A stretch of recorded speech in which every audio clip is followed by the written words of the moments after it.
Leg strength is the foundation of independence. Once it starts to fade, everyday life quietly becomes harder. Standing up from a chair takes more effort. Stairs feel steeper. Balance feels less reliable.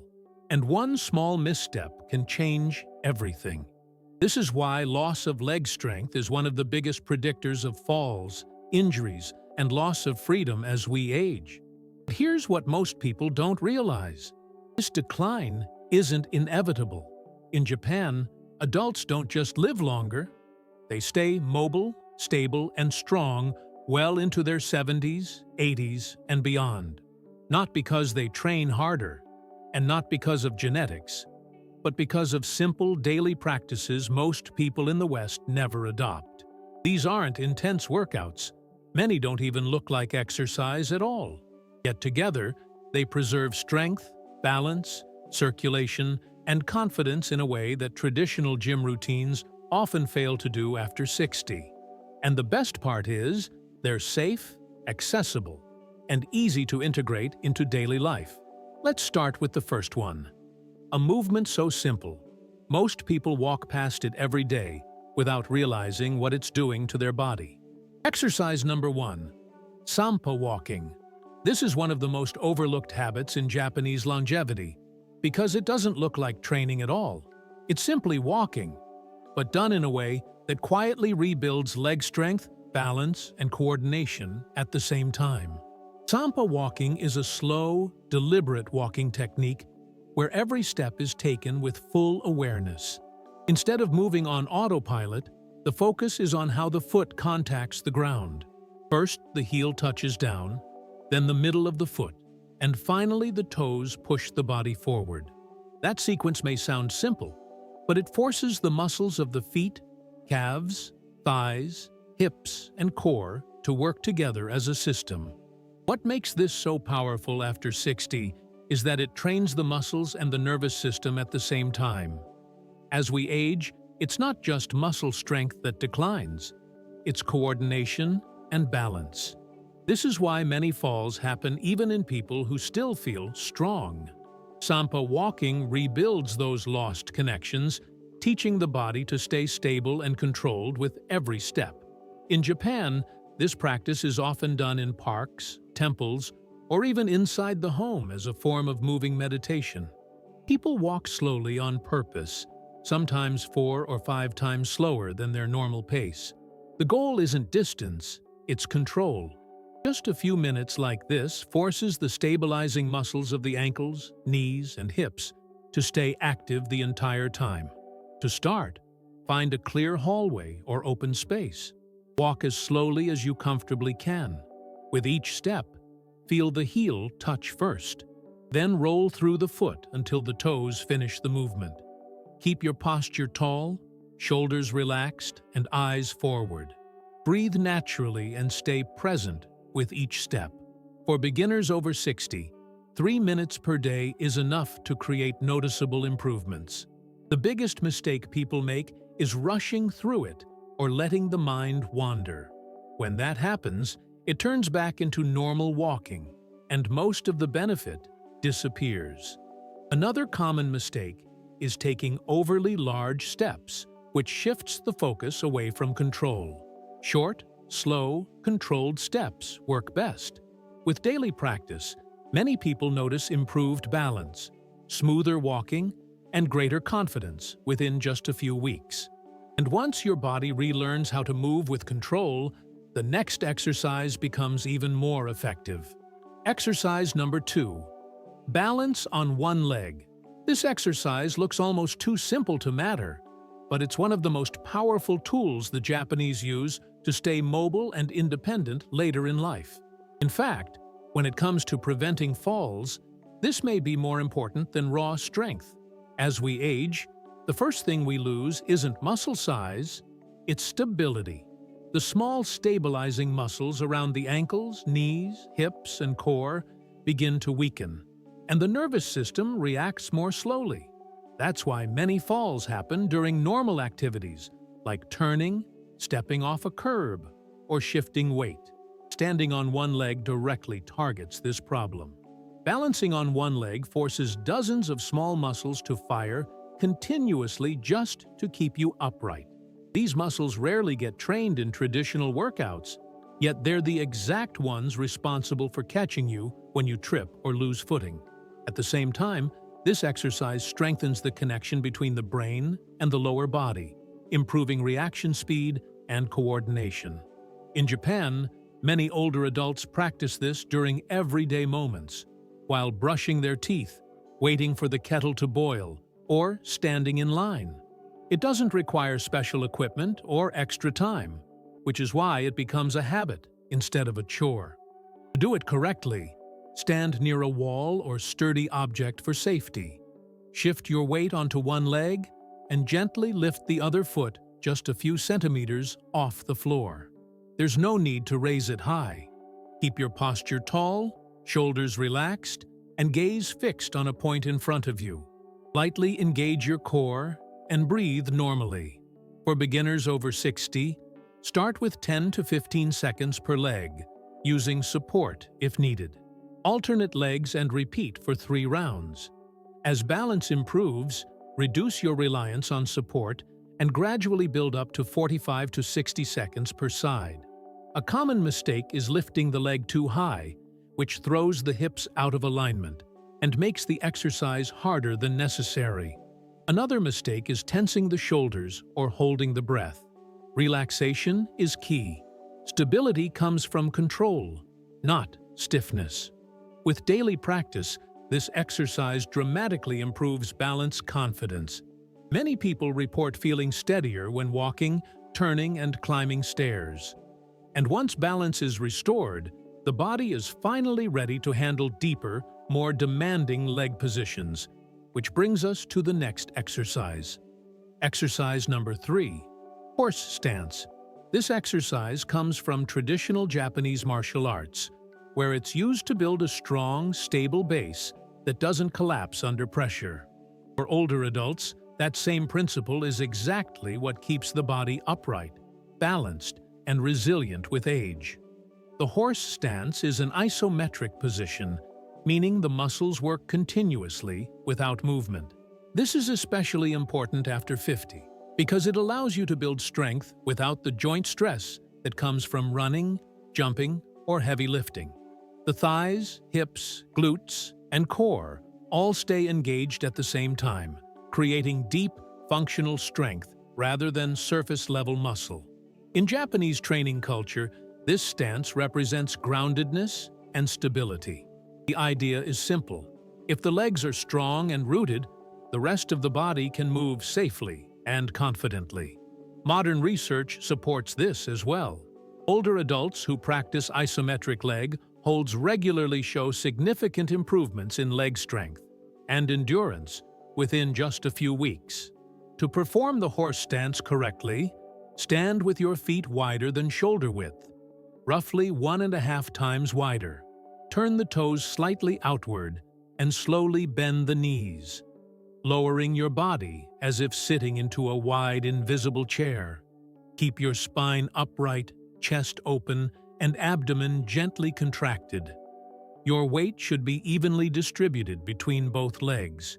You should feel a steady tension in the thighs and hips, not sharp pain in the knees.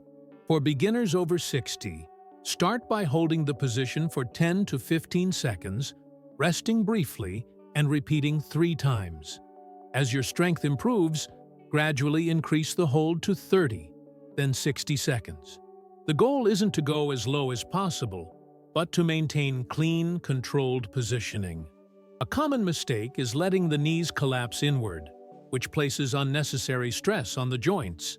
Another mistake is staying too high, which reduces the effectiveness of the exercise. The correct depth creates a mild burning sensation in the thighs while still feeling safe and controlled. With consistent practice, this stance builds powerful legs that don't rely on momentum or speed. It trains your body to stay strong in stillness. And that strength becomes especially valuable in daily life, when balance and control matter most. And once this foundation is set, the next movement becomes much easier to access. Exercise number 4. Resting squat. This is where Japanese culture begins to look completely different from the West. In many parts of Japan, people don't rely on chairs and sofas the way we do.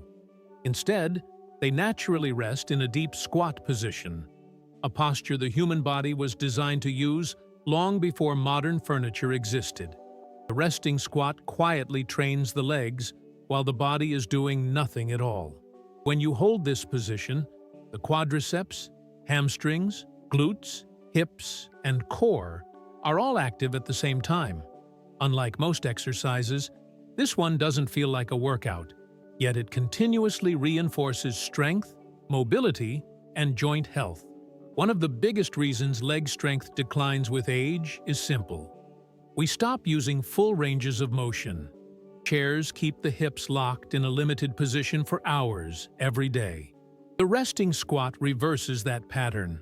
It restores natural movement in the ankles, knees, and hips, which directly translates to easier standing, smoother walking, and better balance. To perform it correctly, stand with your feet about shoulder width apart. Slowly lower your body until your hips are close to the ground, keeping your heels flat and fully supported. Your spine should stay neutral, not overly rounded or stiff, and your core lightly engaged. If flexibility is limited, holding onto a stable object for support is perfectly fine. For beginners over 60, start by holding the position for just 15 to 20 seconds, using support if needed. Over time, work toward 1 to 2 minutes of relaxed holding. The key is comfort and control, not forcing depth. You should feel the muscles working, but there should be no sharp pain in the knees or lower back. A common mistake is lifting the heels off the ground to make the position easier. This shifts stress to the knees and removes much of the benefit. Another mistake is collapsing the chest forward, which can strain the lower back. Staying tall and relaxed is what makes the position effective. Practiced several times a day in short holds, the resting squat can dramatically improve how easily you get up from chairs and how long your legs last during daily activities.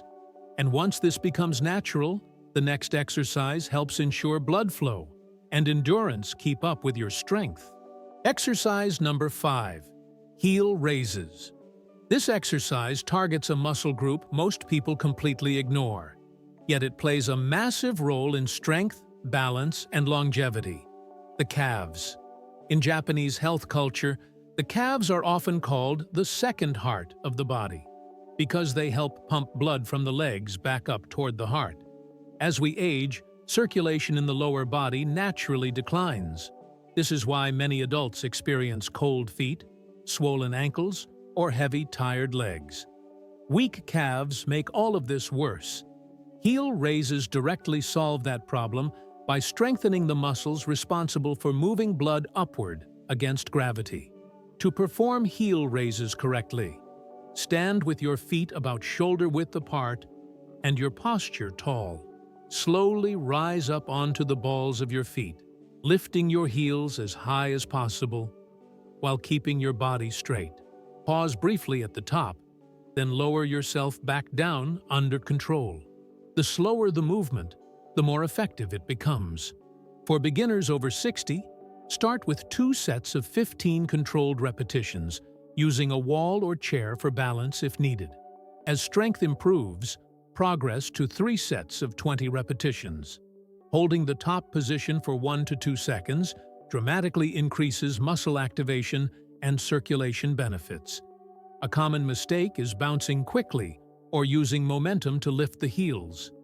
This takes the work away from the calves and reduces the benefit. Another mistake is leaning forward or backward instead of staying upright. Control and posture are what make this exercise effective. The Japanese often perform heel raises during daily routines, while brushing teeth, waiting in line, or standing in the kitchen. Breaking the exercise into short sessions throughout the day works especially well, because calf muscles respond better to frequent, moderate effort than occasional intense training. With consistent practice, people notice less leg fatigue, improved stability while walking, and better endurance when climbing stairs.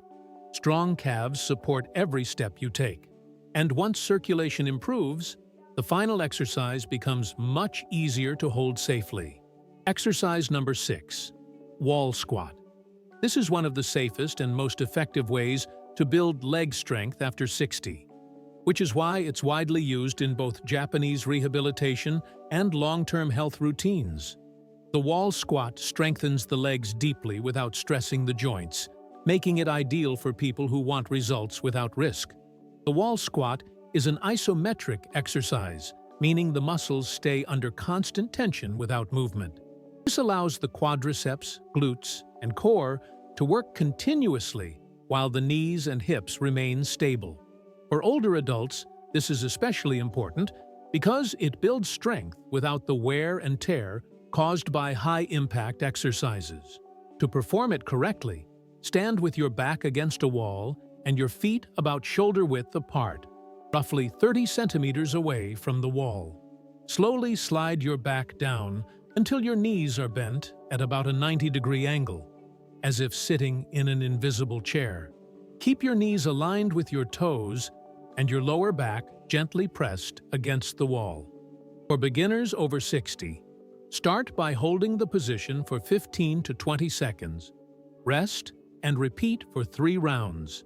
As your legs adapt, gradually increase the hold time to 30, then 60 seconds. Focus on steady breathing and relaxed shoulders. The sensation should be a controlled burn in the thighs, not sharp pain in the knees. A common mistake is holding the breath, which increases tension unnecessarily. Another mistake is allowing the knees to collapse inward, which puts stress on the joints. Keeping the knees tracking forward and the core lightly engaged protects the spine and knees. The wall squat doesn't just build muscle, it trains mental resilience. Holding the position teaches the body to stay calm and controlled under discomfort, a principle deeply valued in Japanese philosophy. With regular practice, people notice climbing stairs feels easier, standing for long periods becomes more comfortable, and leg fatigue decreases. Once this exercise feels manageable, your legs have regained a level of strength and stability that supports daily life. And before we finish, there's one final movement the Japanese use that isn't even about legs, but it plays a powerful role in staying strong as you age. Simple daily plan. After 60, Sampa walking, 3 minutes per day. Walk very slowly, heel to toe, full control. Balance on one leg, 30 seconds per leg. 2 rounds daily. Horse stance. Hold 20 to 40 seconds, 2 to 3 rounds. Resting squat. Hold 30 to 90 seconds. Use support if needed. Heel raises. 20 reps. 2 to 3 sets. Wall squat. Hold 30 to 60 seconds. 2 rounds. Rest as needed. Breathe normally. No rushing. No pain. Control comes first. Strength doesn't disappear because of age. It disappears when the body stops being used. These movements aren't extreme and they aren't complicated. But done consistently, they keep the legs strong, the joints stable, and the mind confident. The goal isn't to train harder. It's to keep moving in a way the body understands. When movement stays part of daily life, strength has a way of staying too. If you found value here, hit like and subscribe. It helps the channel and keeps this kind of content coming.